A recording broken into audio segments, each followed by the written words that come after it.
Dr. Asante, very good evening to you. Yeah, good evening, Matthew. Can you hear me? Great, loud and clear, yes. So I don't know whether you heard my question, but just in case you didn't, let me repeat it. It was that, what are your thoughts as a political analyst on the NDC's choice of the Northern region for the launch of their campaign, and then generally what you make of it? Well, I think that their decision to launch their campaign in the Northern region couldn't have been any better than the decision, than as it stands now. The reason is that you have your main competitor also coming from the Northern region. In as much as the NDC has enjoyed that kind of political patronage, that kind of political support when it comes to the Northern region, and by reference to the Northern region, and not just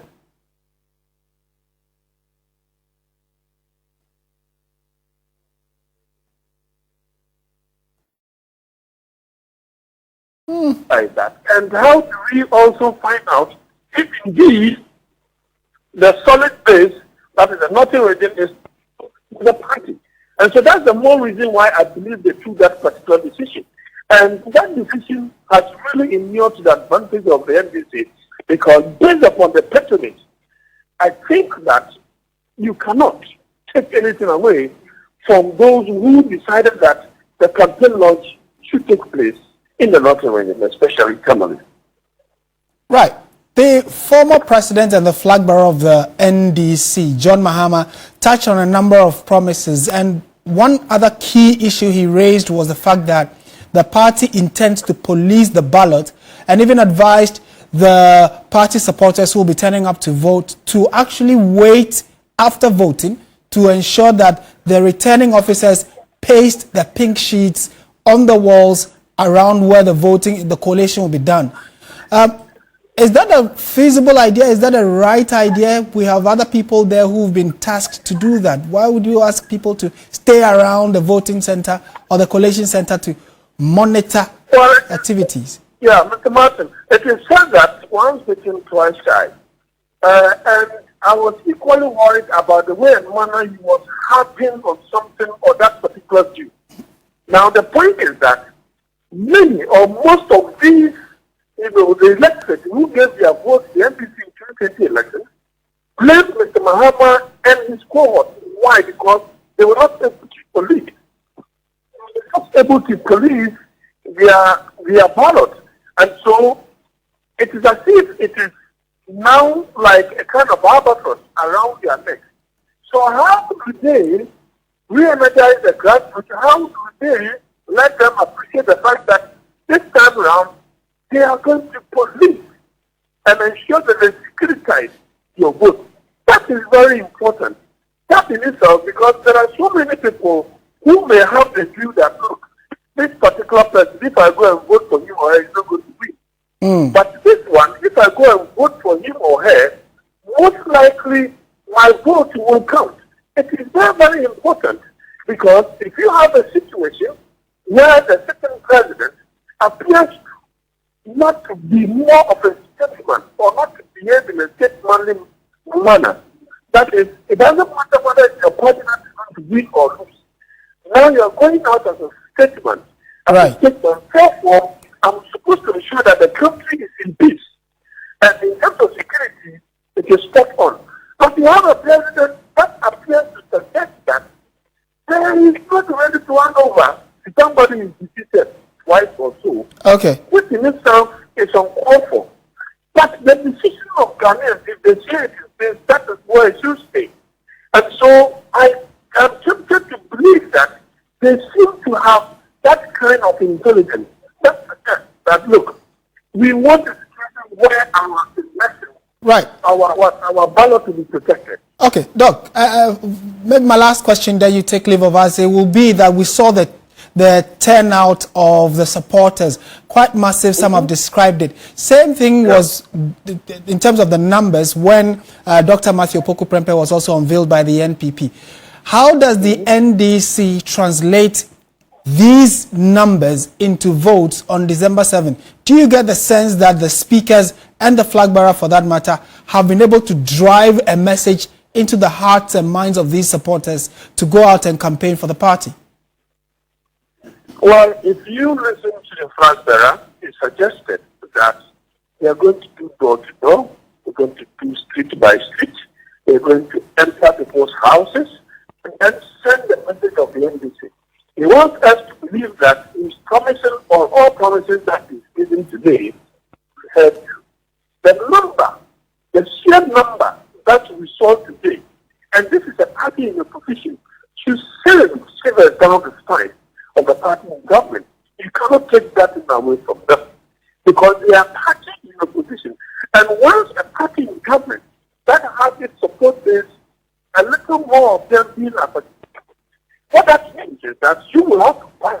You will even have to give them some kind of transportation. And probably some places, that comes at a huge cost.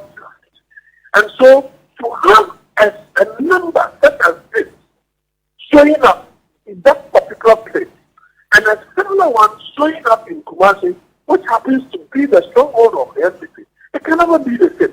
Okay. It can never be the same. And I think that for the optics, it is very good, the NPP, and it's definitely going to re-energize their support base. And all those who are sitting on the fences, they may want them. And that, for me, takes a strong message to the NPP. Pleasure talking to you as always. Dr. Jonathan Asante-Okyere is a political analyst at the University of Cape Coast. Thank you for your time as always.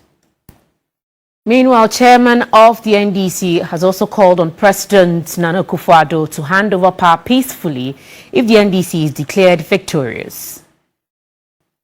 You are the current leader of Ghana. You are the president, the first gentleman of the Republic of Ghana. So even as your heart desires that your party will win elections, you have a bigger responsibility of making sure that there is a transparent, peaceful elections in Ghana and there is smooth transition to the incoming president without a drop of blood. And so, Mr. President, we have 4 months now to go into elections. As all previous presidents have acted, we have heard you. We have heard your message on the MPP platform. You are delivering as the leader of New Patriotic Party. We are yet to hear a clear message from you, Mr. President, committing yourself to a peaceful, fair and transparent elections in Ghana, and committing yourself to respect the wishes of Ghanaians and putting yourself in readiness to hand over power peacefully to whoever is chosen by the good people of the Republic. My next message goes to the Council of State and the National Peace Council. Stand up and discharge your responsibilities. The nation is in crisis. We are going into a crucial election. Justify the reason why you were put in place. You were not put in place to bootlick the president. You were put in place to advise the president, because we know there will be a time that you will have a president who is recalcitrant. Please stand out and be counted. Do your duty. Either you work now or you have yourself to blame 5 months from today. Act according to your name, the Peace Council. Also, the National General Secretary of the NDC, Fifi Kweta, says the December 7 election is a battle for those who love Ghana rather than a contest between the NDC and the NPP.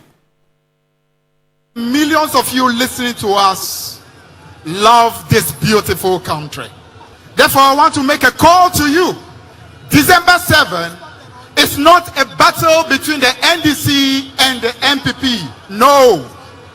Please listen to me carefully. December 7 is not a battle between NDC and MPP. No. December 7 is a battle between those who love Ghana and those who do not love Ghana. December 7 is a battle that calls all who want the good of Ghana to rally to make sure that MPP is defeated. And that means even members of the NPP. Because I believe that there are still many people in the NPP who know that what has happened over the last 8 years under Nana Akufo-Addo and Bawumia has been nothing short of the total disgrace and destruction of our country. And I'm making this appeal to you, patriotic members of the NPP. And I know and I see some of you. You need to come together with the good people of Ghana to ensure that Nana Akufo-Addo, Bawumia, Napo are disgraced and defeated on December 7th. It is important for your own party because you need to rescue your party. I don't have a lot of great things to say about your party, but at least I do know that in 8 years of President Kufuor, we did not see this level of destruction. We did not see this level of disgrace. We did not see this level of deception, of total decay of our country. So therefore, it means that there are many of you in the MPP who know what is right. And you need to rally together with the good people of Ghana to ensure that this darkness comes to an end. And now, Right, so still on the NDC, the chairman of the party campaign team, that is Joshua Alabi, assured party supporters that the party will protect their ballot. He asked voters to turn out in their numbers to vote for the NDC on December 7. Democracy, like I've always said, is about our welfare. So when you talk about democracy, it's not like a football match between Bewa United and Savannah Stars. No. It's our welfare. In a football match, your team wins, you go and drink beer and you sleep. But this one is about your community development. It's about Ghana moving forward. And what do you see today? We are moving in the wrong direction. And that's why we are launching the vote for change today. They'll hand over peacefully. Even common hotels, they hand over peacefully. Left alone the main election. So those making noise, they will hand over and run away.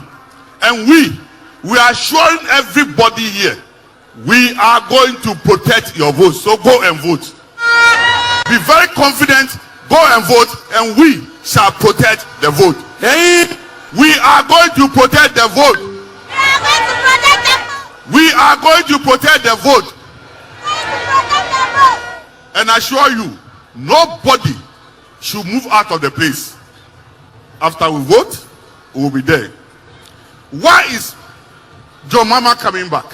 We have a lot of policies that we have learned now. But one key one is about the apprenticeship. The youth of today, our main problem is unemployment.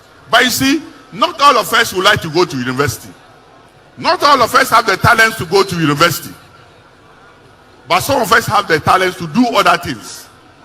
We are going to make you realize your talent and move on.